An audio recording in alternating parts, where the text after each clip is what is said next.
আসসালামু আলাইকুম। ওয়ালাইকুম আসসালাম মোহাম্মদ কামরুজ্জামান।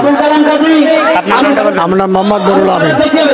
মোহাম্মদ ইউনুস আলী, মোহাম্মদ আসগর আলী, মোহাম্মদ জাহিদ হোসেন, মোহাম্মদ নুরুল ইসলাম কাজী, মোহাম্মদ আব্দুল হান্নান, মোহাম্মদ আমিনুর রহমান, মোহাম্মদ রবিকুল ইসলাম, ইস্কান্দার মির্জা। আপনার নামটা বলেন। আমার নাম আবুল কালাম আজাদ।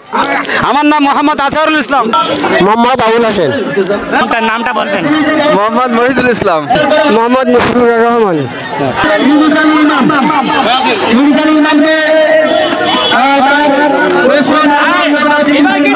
একটা তোলেন।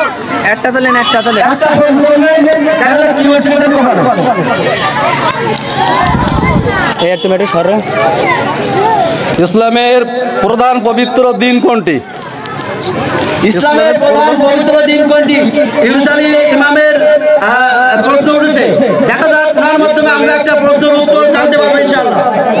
সবে কদর, দিন পবিত্র দিন সপ্তাহে 7টা দিন, এর মধ্যে ইসলামের সবচেয়ে পবিত্র দিন শুক্রবার। আলহামদুলিল্লাহ, মাশাআল্লাহ, আমরা পেয়ে গেছি।